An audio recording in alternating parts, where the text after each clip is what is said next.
কক্সবাজারে ঘোরাফেরা করতে গিয়ে সুগন্ধা বিচে এত ভিড় ছিল যে ভালো করে ছবিও তুলতে পারিনি, ভিডিও করতে পারিনি। এই বিচে অতিরিক্ত মানুষের কারণে ছোট বাচ্চা হারিয়ে ফেলার সম্ভাবনা বেশি থাকে। তাই যত সম্ভব চেষ্টা করবেন নিজের সন্তানকে কাছে রাখার, খেয়াল রাখার। সুগন্ধা বিচের সামনে কেনাকাটার জন্য দোকানের পরিমাণও বেশি, যার কারণে ওখানে মানুষের ভিড়ও বেশি থাকে। আসসালামু আলাইকুম, কি অবস্থা সবার? সবাই কেমন আছেন? Welcome to mini blog.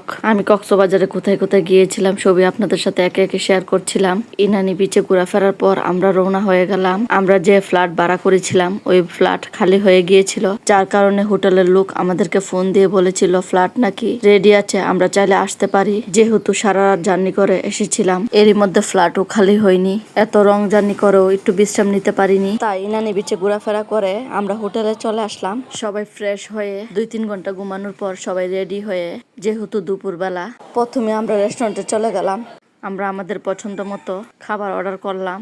খাবার অর্ডার করার পর সবার খাবারই চলে আসলো। আমার মেয়েরা নাকি চিকেন বিরিয়ানি খাবে, তাদের জন্য চিকেন বিরিয়ানি অর্ডার করলাম। খাবারগুলো তেমন ভালো লাগেনি, তারপরেও সবাই মিলে খেয়ে নিলাম। যেহেতু সবারই মোটামুটি খিদা ছিল, আমি আমার জন্য গরুর মাংস অর্ডার করেছিলাম। সবাই মিলে খাওয়া দাওয়া শেষ করে চলে আসলাম সুগন্ধা বিচের সামনে। এখানে নানা রকমের দোকানগুলো দেখছিলাম। যেহেতু আমি হিল জুতা পরে এসেছিলাম বিচে যাব বলে, আমি প্রত্যেকটা দোকানের মধ্যে বার্মিজ জুতা দেখছিলাম। আমার মেয়েদেরকেও জুতা কিনে দিতে হবে। আমরা কিছুক্ষণ হেঁটে প্রত্যেকটা দোকান দেখছিলাম। শামুক দিয়ে তৈরি নানা ধরনের জিনিস বানিয়ে তারা রেখেছে বিক্রি করার জন্য। বাচ্চাদের খেলনার দোকান, আচারের দোকান, সারি সারি ভাবে বাঁধা নানা রকমের দোকান, প্রত্যেকটা দোকান দেখছিলাম। এরই মধ্যে আমাদের সাথে এসেছিল আমার হাজবেন্ডের বন্ধুর পরিবার, তারা আমাদের আগে চলে এসেছিল, তাদেরকেও খুঁজছিলাম। অবশেষে একটা দোকানের মধ্যে জুতা পছন্দ হয়ে গেল। আমার জুতার পাশাপাশি আমার মেয়েদের জুতাও পছন্দ করছিলাম। আমার ছোট মেয়ের জুতা দেখছিলাম, খুবই সুন্দর সুন্দর জুতা বাচ্চাদের। যেহেতু সাইজে মিলছিল না, তাই দোকানদার ভাইয়াকে বলছিলাম দেখার জন্য সাইজ আছে কিনা। অবশেষে আমরা আমাদের পছন্দ মতো সবাই জুতা কিনে নিলাম। এখন আমরা চলে আসলাম সুগন্ধি বিচের সামনে। প্রায় সূর্য ডুবে যাচ্ছিল, দেখতে অনেক সুন্দর লাগছিল। এখানে আসা মাত্রই একটা ভাইয়া বলছিল ছবি তুলবো কিনা। যেহেতু ইনানি বিচে ছবি তুলে আমরা অনেক লস খেয়েছি, যার কারণে বারবার বলছিলাম ছবি তুলবো না। আপনারা বাটপারি করেন, একটা ছবি তুলে বলেন 20-30টা ছবি তুলে ফেলেছি। ভাইয়া বারবার বলছিল ছবি তোলার পর আপনারা আপনাদের পছন্দ মতো ছবি সিলেক্ট করে নিতে পারেন। যেহেতু আমার ছোট মেয়ের জন্য একটা টুপি কিনবো, তার কারণে একটা দোকান থেকে একটা টুপি কিনে নিলাম। মাশাআল্লাহ, টুপিটা পরার পর আমার ছোট মেয়েকে অনেক সুন্দর লাগছিল। একদিন আগে তার চুল কেটে ফেলে দিয়েছিলাম, যার কারণে তাকে একটা টুপি কিনে দিয়েছি, যাতে দেখতে সুন্দর লাগে, ছবি তুলতে পারে। অনেকক্ষণ রিকোয়েস্ট করার পর যে ডিএসএলআর ভাইয়াকে আমরা ঠিক করেছিলাম, ভাইয়া আমাকে কিছুক্ষণ ছবি তুলে দিল।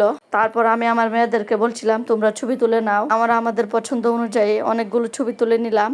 এরই মধ্যে কিছুক্ষণ অপেক্ষা করছিলাম আমার হাজবেন্ডের বন্ধুর পরিবার, ভাইয়ারা এখনো আসছিল না, তাদের জন্য কিছুক্ষণ দাঁড়িয়েছিলাম। আমার কাছে সুগন্ধ বিচ একদম ভালো লাগেনি। ওইখানে অনেক মানুষের ভিড়, ছবি তোলার কোনো সুযোগই নেই। এত মানুষের ভিড়েই ছবি তুলতে হলো, ভিডিও করতে হলো। সূর্যটা প্রায় ডুবি অবস্থা। এই দৃশ্যটা দেখতে এত সুন্দর লাগছিল। যেহেতু আমরা সমুদ্রের পাশে পানির কাছে ছবি তুলবো, তাই একটু সামনে যাচ্ছিলাম, কিন্তু এত মানুষের ভিড়ের কারণে পানির কাছে ছবি তোলা সম্ভব না, কোনো সুযোগই নেই ছবি তোলার। যেহেতু আমার 3 মেয়েকে নিয়ে চলে এসেছিলাম, এই ভিড়ের মাঝে তাদেরকে সামলানো অনেক কষ্ট হয়ে যাচ্ছিল। আমার হাজবেন্ডও আমাদের সাথে আসেনি, সে সারা রাত জার্নি করার কারণে ও ঘুমা থাকার কারণে সে কিছুটা অসুস্থ হয়ে পড়েছিল। যেহেতু সে জার্নি একদম সহ্য করতে পারে না, সে বলেছিল কিছুক্ষণ রেস্ট নেওয়ার পর চলে আসবে। এরই মধ্যে আমার হাজবেন্ডও তার বন্ধুকে ফোন দিয়ে বলছিল আমরা কোথায়, সে আসবে নাকি। সে আমাকে ফোন দিয়ে পাচ্ছিল না, তার বন্ধুকে ফোন দিল। ভিড়ের কারণে আমি একদম মোবাইলের শব্দ শুনছিলাম না। অবশেষে কিছুক্ষণ ঘোরাফেরা করে প্রায় সন্ধ্যা হয়ে পড়লো, চারদিকে অন্ধকার হয়ে যাচ্ছিল।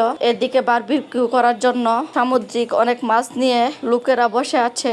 এখান থেকে আপনি পছন্দ মতো যে কোনো মাছ অর্ডার করে ফ্রাই করে খেতে পারেন, বারবিকিউ করে খেতে পারেন। কিন্তু মাছগুলো দেখে আমার কেমন যেন লাগছিল, মনে হচ্ছিল কোনো মাছই তরতাজা না, সবগুলো মাছই মরা। আমরা একদিকে দেখে দেখে যাচ্ছিলাম।